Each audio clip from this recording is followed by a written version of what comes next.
어떤 순례자가 캄캄한 밤중에 홀로 산길을 걷다가 발을 헛디뎠습니다. 그래서 옆에 있는 낭떠러지로 굴러 떨어지게 되었습니다. 한참 떼굴떼굴 정신없이 구르다 기적적으로 이 손을 뻗었더니 나무 밑동을 붙들게 되었고, 그래서 이 나무 밑동을 붙들며 이제 한숨을 쉬는 겁니다. 하지만 정신을 차려보니 캄캄한 어둠 속이라서 지금 자신이 어디에 있는지 도무지 주위를 분간할 수가 없는 겁니다. 그러자 이 순례자가 그 순간 정말 간절하게 하나님을 찾기 시작했습니다. 하나님, 어디에 계세요? 하나님, 제발 좀 도와주세요. 그렇게 얼마나 기도를 했을까요? 갑자기 누군가의 음성이 들려옵니다. 내가 여기 있단다. 그러자 이 순례자가 깜짝 놀라서 다시 묻습니다. 누구십니까? 그러자 그 목소리가 이렇게 대답합니다. 나는 내가 찾고 있는, 간절히 찾고 있는 바로 그 하나님이다. 내가 내 기도를 들었느니라. 얼마나 좋습니까? 지금 절체절명의 순간에 그러자 이 순례자가 안심을 하기 시작합니다. 그리고 곧바로 이렇게 외치죠. 하나님, 감사합니다. 이제 저 좀 구해주세요. 저 정말 죽게 생겼습니다. 그러자 하나님께서 이렇게 되물으십니다. 내가 정말 나를 믿느냐? 네가 정말 나를 믿느냐? 아니, 지금 이 순례자 상황이 어떤 상황인데 이런 질문을 하는 겁니까? 그러자 이 순례자가 곧장 대답하죠. 아니, 물론이죠. 저는 오늘뿐만 아니라 평생토록 하나님을 잘 믿어왔습니다. 그러자 하나님께서 이렇게 말씀하십니다. 그러면 그 손을 놓아라. 그 붙들고 있는 손을 놓아라. 그랬더니 이 순례자가 가만히 있습니다. 하나님을 만났다고 조금 전에 그렇게 좋았는데, 또 자기가 이제 구조될 것이라고 그렇게 기뻐했는데 그런 모습이 온데간데 없습니다. 그저 한참 동안 말을 잇고 깊은 생각에 잠겨 있습니다. 그리고 눈을 번쩍 뜨더니 다시 한번 소리쳤습니다. 거기 하나님 말고 누구 다른 분 안 계세요? 사실 이 순례자는요, 낭떠러지에서 떼굴떼굴 굴러 내려올 때 사실 거의 다 내려와 있었습니다. 그저 이제 손만 놓으면 살 수 있는 그 정도의 높이에 있었는데 본인만 그걸 몰랐던 것이죠. 사랑하는 성도님들, 가끔 우리의 삶에도 이런 하나님의 음성이 들려올 때가 있습니다. 내가 전심을 다해 붙잡고 있는 것, 내가 온전히 의지하고 있는 것, 정말 힘을 다해 붙들고 있는 그것을 하나님께서 내려놓으라 하실 때가 있다는 것입니다. 또 내가 확실하다고 믿는 계획, 내가 생각하기에 가장 좋은 길, 가장 빠른 길, 가장 정확한 길, 그 길이 아니다 라고 하나님께서 말씀하실 때가 있다는 것입니다. 그래서 하나님께서 인도하시는 길은 우리가 생각할 땐 아무리 생각해도 정말 비효율적이다 라는 생각이 들 때가 있더라는 것입니다. 성도님들, 그런 일이 벌어졌습니다. 오늘 본문 18절 말씀 우리 함께 읽겠습니다. 그러므로 하나님이 홍해의 광야길로 돌려 백성을 인도하시매 이스라엘 자손이 애굽 땅에서 대열을 지어 나올 때, 오늘 본문이 나오기 바로 직전의 내용, 이 내용이 뭐냐? 바로 하나님께서 이스라엘 백성들을 출애굽시키셨다라는 것입니다. 그리고 그들이 출애굽해서 지금 머물고 있는 땅이 어디냐 하면 바로 숫곳이라는 곳입니다. 왜냐하면 오늘 본문 20절 말씀에 보면 그들이 숫곳을 떠나서 라고 되어 있기 때문에 오늘 본문의 내용이 쓰여 있는 이곳은 숫곳이라는 것을 알 수 있습니다. 그런데 성도님들, 알고 보면요, 이거 참 이상합니다. 이스라엘 백성들이 출애굽 당시에 출발했던 장소가 어디냐? 바로 람셋이라는 곳이었습니다. 사실 이집트 최북단에 위치한 람셋이기 때문에 그쪽에서 그냥 동쪽으로 쭉 나와서 블레셋으로 가는 저 해변도로 그냥 바닷길로 쭉 나가면 애굽에서 가장 빠르게 빠져나와서 수르 광야를 거쳐 곧바로 가나안 땅에 도착하게 됩니다. 그러니까 애굽에서 가나안 땅 가기에 가장 빠른 길이 저 블레셋 땅으로 가는 해변도로라는 것입니다. 그런데 이스라엘 백성들은 화면에서 보시는 것처럼 왼쪽으로 가면 쉬운데 그것이 아니라 람세스로부터 남쪽으로 30km 정도 아래에 있는 그 숲곳으로 내려갔다라는 것입니다. 성도님들, 만약에 람셋에서 숲곳을 거치지 않고 곧장 바닷길로 이 해변도로로 갔다라면, 즉 동쪽으로 난 그 직선길, 그렇게 가장 빠른 길로 갔더라면 가나안 땅까지 도착하기에 2주 정도의 시간이면 됩니다. 직행하면 14일 정도 되는 거리를 놔두고, 참 이상하게도 하나님은 더 먼 길로, 그래서 저 남쪽에 있는 숲곳까지 인도하셨다는 것입니다. 성도님들, 지금 이 화면에 보이는 지도를 한번 보십시오. 이 지도가 바로 가나안 땅 지도고요, 여기에 화살표로 표시되어 있는 길이 가나안 땅을 지나다니는, 즉 횡단하는 대표적인 4가지의 길입니다. 성도님들 보시기에 가장 왼쪽부터 차례대로 설명을 해드리면, 가장 왼쪽에 있는 길이 지중해 바다를 타고 가던 길로 블레셋 족속이 살고 있었던 바로 해변길, 해변도로이고요. 그리고 두 번째 길이 아브라함과 이삭과 야곱이 유목을 할 때 지나다녔던, 즉 이 예루살렘, 브엘세바 등등을 통과하는 바로 족장도로, 족장의 길이라 불리는 족장도로였습니다. 그리고 세 번째 길이 이 사해 바다와 갈릴리 호수까지를 이어주는 이 요단강 물길에 따라 생겨난 계곡길이고요. 마지막으로 가장 넓은 길, 이 4번째 길은요, 혹시 요르단에 가시면 이 페트라라는 곳에 가보실 일이 있으실 텐데, 거기가 속해 있는 가장 넓은 길로 상인들이 지나다니면서 무역하던 길이기도 하고요, 사신들이 왕래하는 길이기도 했고, 나중에는 남북 간의 세력 다툼, 즉 애굽과 바벨론의 세력 다툼으로 전쟁을 칠 때도 사용된 길이 바로 저 왕의 대로, 이렇게 4가지의 길이 있습니다. 이해하기 쉽도록 3D 지도로 보시면 이렇게 됩니다. 성도님들께서 생각하셔도요, 가장 가까운 길, 즉 람셋에서, 애굽에서 가나안으로 가기에 가장 가까운 길, 해변길이 가장 가깝겠죠. 그런데 더 큰 문제는 하나님께서 이스라엘 백성들을 인도하시는데요, 이 4가지의 길도 아닌 홍해의 광야길로 인도하셨다라는 것입니다. 그래서 오늘 본문 20절 이하의 말씀을 보면 하나님께서 이스라엘 백성들을 인도하시는데 숲곳에서 에담에서 심지어 홍해 바다를 건너는 길로 인도하셨다라는 것입니다.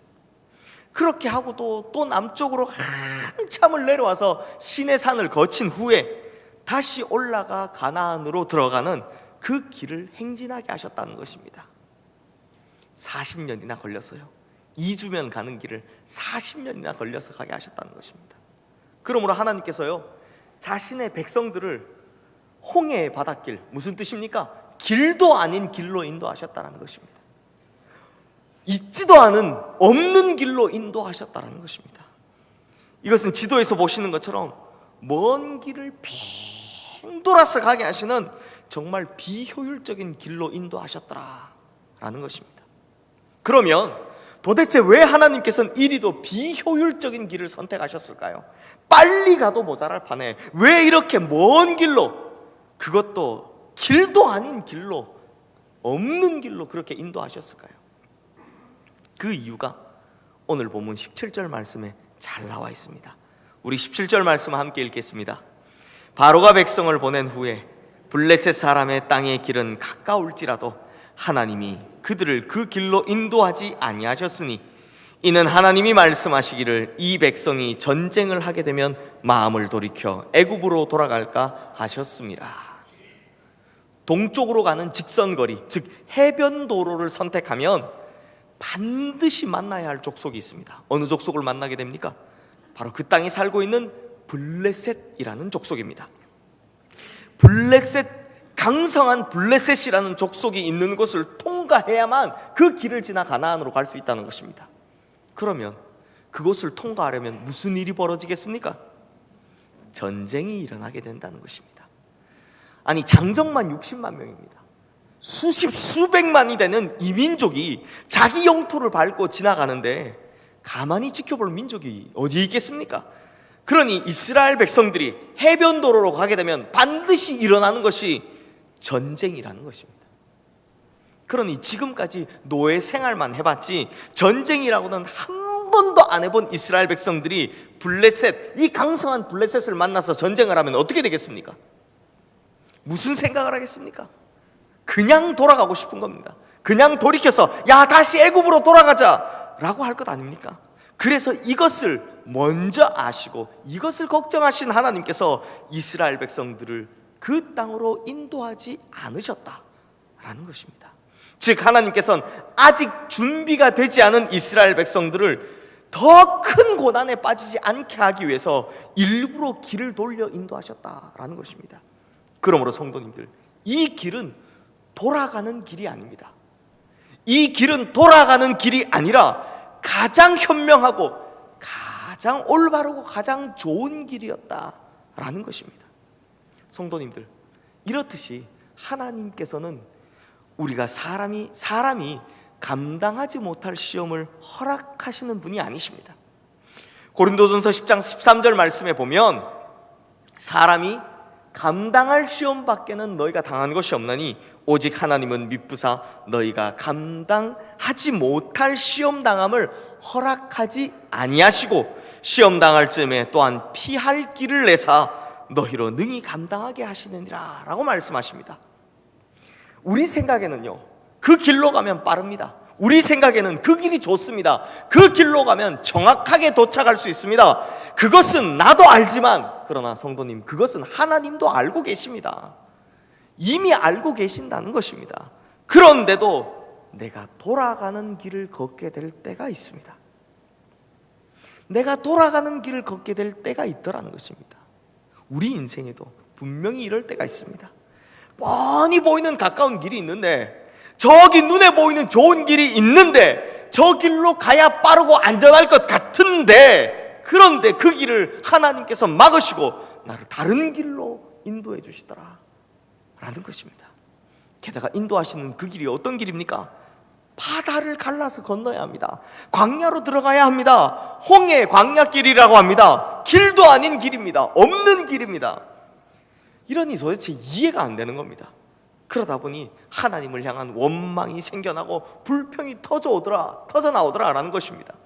왜 하나님께서 나에게 이런 길, 이렇게 빠르고 정확한 길 놔두고 그걸 허락하지 않으시냐라고 따져 묻고 싶더라는 것입니다. 그런데 성도님들, 하나님께서 우리를 출애굽시키셨다면 그렇게 인도하시는 데는 다 하나님의 뜻이 있다라는 것입니다. 하나님께서 우리를 돌려 인도하시는 데에는 또 다른 하나님의 무한한 계획하심이 있다라는 것입니다. 하나님께서는 우리의 생각도 다 아시지만 그 너머에 있는 것까지도 다 아시는 분이시다라는 것입니다. 그래서 오히려 그 빠른 길이, 우리 생각에는 그 좋은 길, 그 정확한 길이 오히려 나를 무너뜨리는 독이 될까봐, 나를 넘어뜨리게 하려는 그 시험이 될까봐 미리 다 아시고 오히려 피할 길을 내주시는 분이 바로 우리 하나님이시다라는 것입니다. 사랑하는 성도님들, 우리는 하나님의 의도를 다 파악할 수 없습니다. 그래서 돌아가면 불평이 생기고 내 생각과 다르면 원망이 생기는 법입니다. 아니, 왜 저렇게 빠른 길을 두고 왜 이렇게 좋은 길을 놔두고 나를 돌리실까 하겠지만, 그러나 그것이 바로 나를 위해 나를 지키시고 나를 보호하시며 나를 그 최종의 목적지까지 잘 인도하시려는, 오히려 가장 좋은 길로 인도하시려는 하나님의 계획이며 하나님의 의도임을 꼭 믿으시기를 바랍니다. 그리고 하나님께서 길을 돌려 인도하신 데에는 또 한 가지의 이유가 더 있습니다. 하나님께서 이스라엘 백성들로 하여금 홍해의 광야길을 걷게 하신 또 다른 이유가 무엇이냐? 바로 하나님의 약속을 성취하기 위해서입니다. 성도님들, 출애굽기 3장에 보면 이 출애굽의 사명을 감당하게 하려고 하나님께서 모세를 부르신, 그래서 소명을 주시는 장면이 나옵니다. 그때 하나님께서 모세에게 이런 약속을 하나 해주십니다. 출애굽기 3장 12절 말씀입니다. 하나님이 이르시되 내가 반드시 너와 함께 있으리라.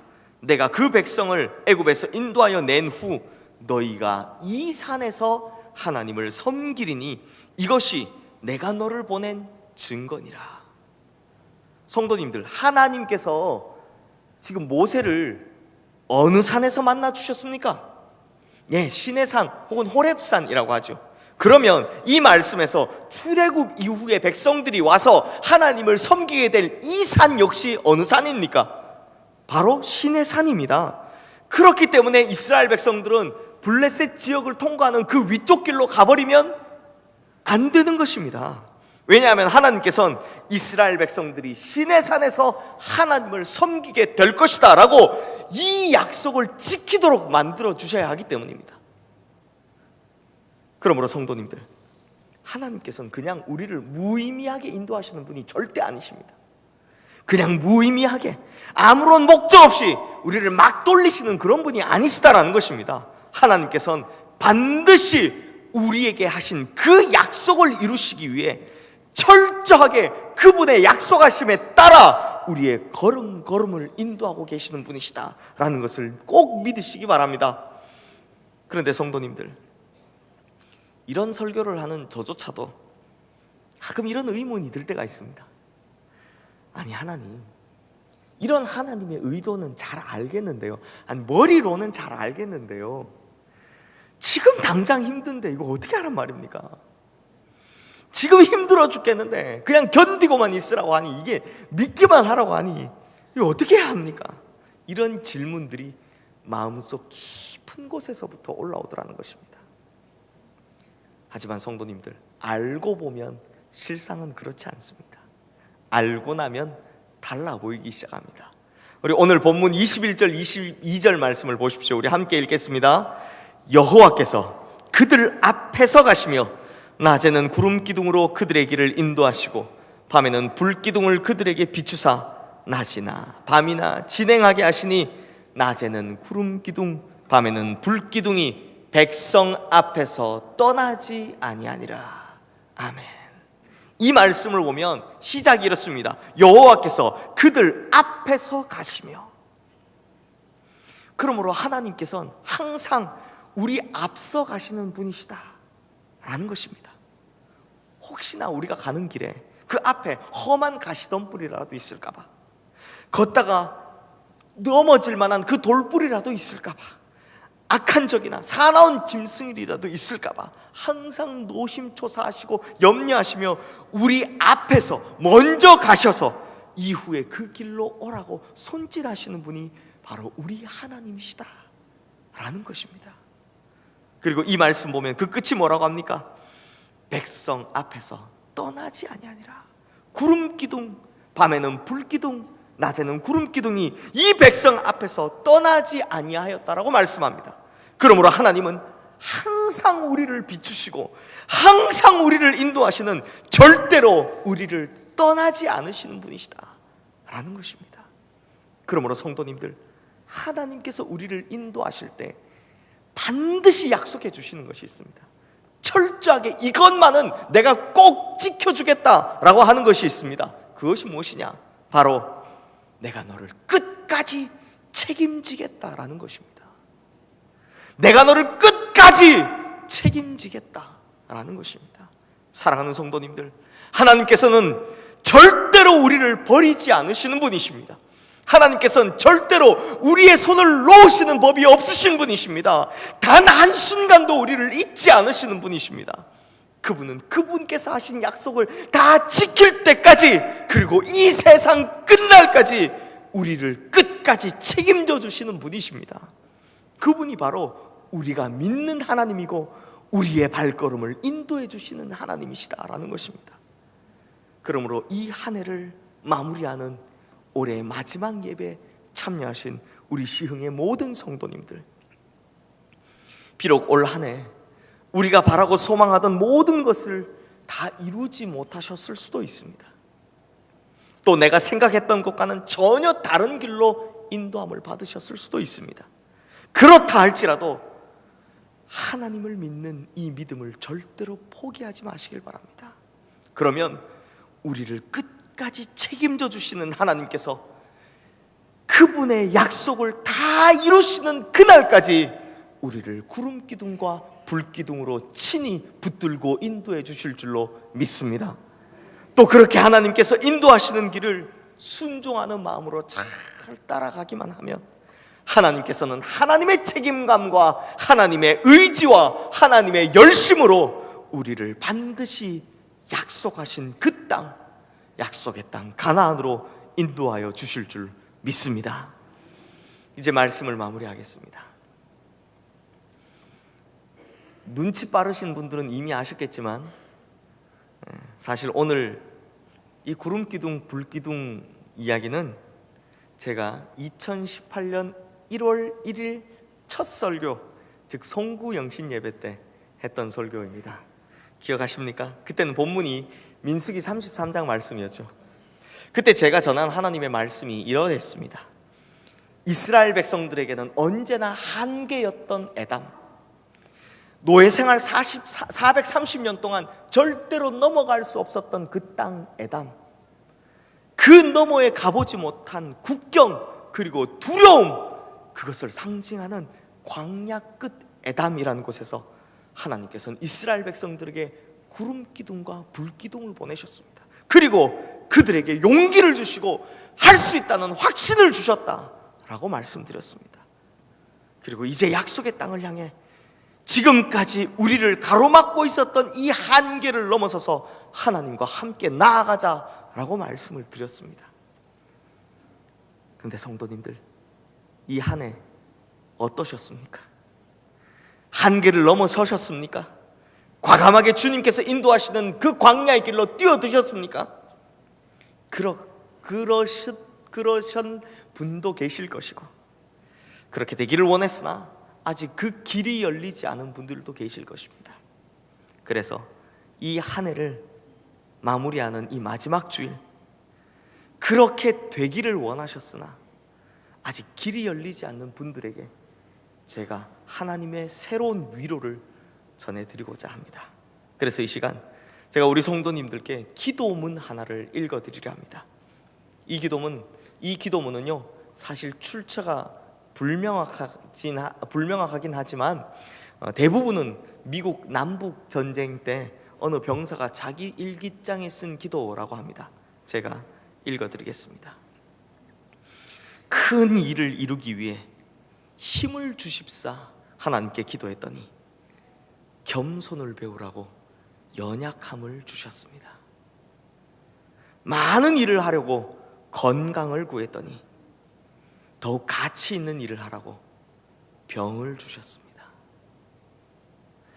행복해지고 싶어 부유함을 구했더니 지혜로워지라고 가난을 주셨습니다.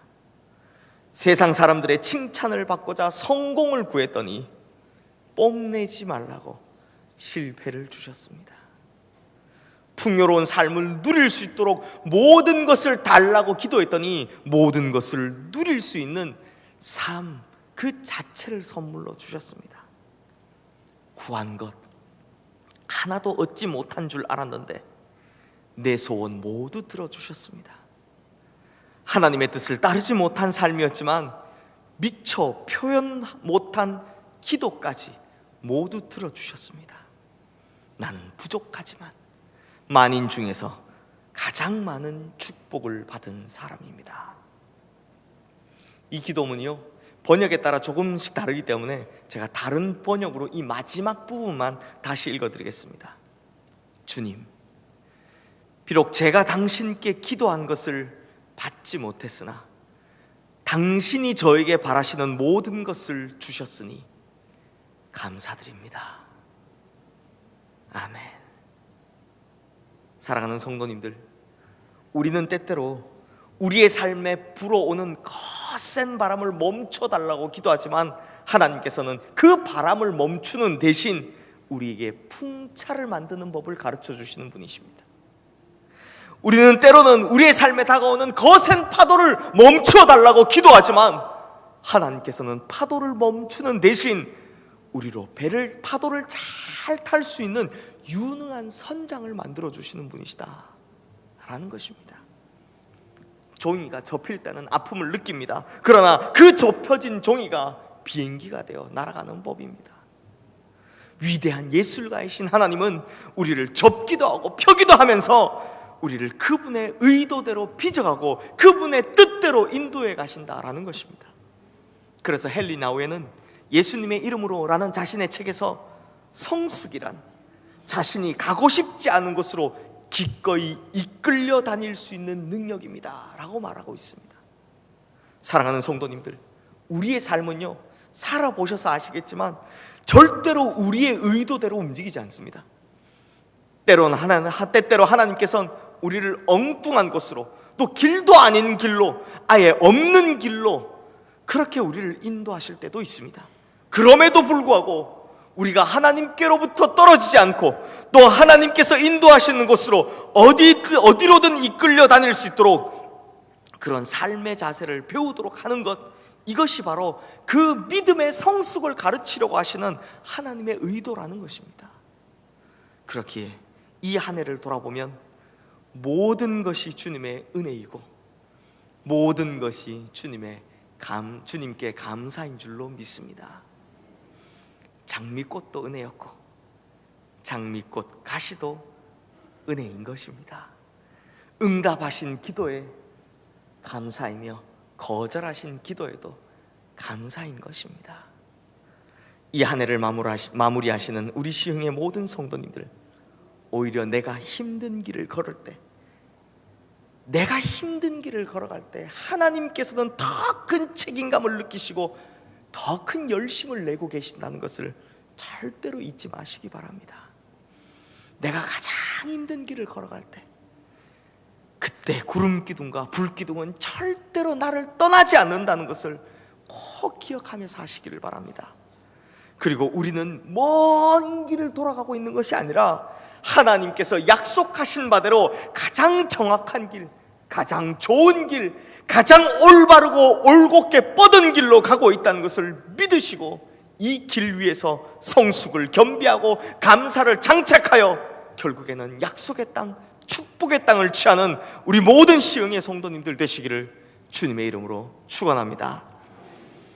그래서 오늘 이 한 해의 마지막 설교, 이 찬양을 함께 부르며 이 한 해의 마지막 예배를 마무리하기를 바랍니다.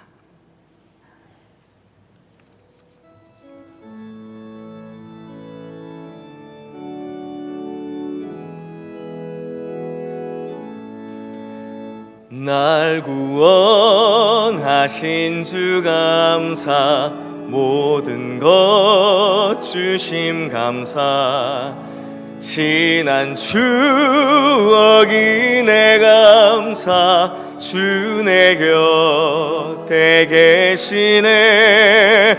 향기로운 봄철의 감사, 외로운 가을날 감사, 사라진 눈물도 감사, 나의 영혼 평안에 응답하신 기도 감사, 거절하신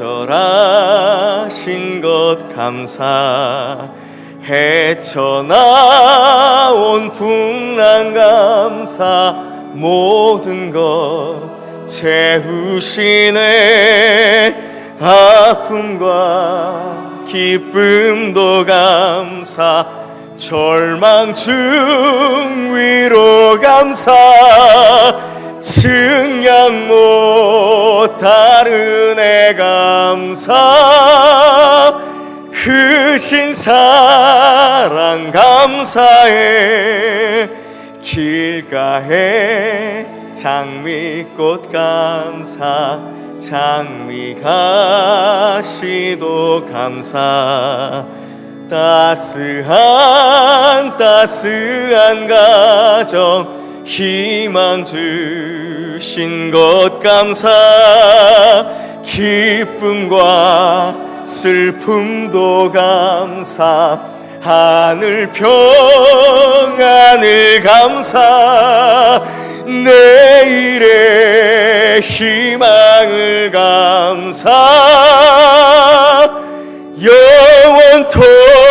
영원토록 감사해. 기도하겠습니다.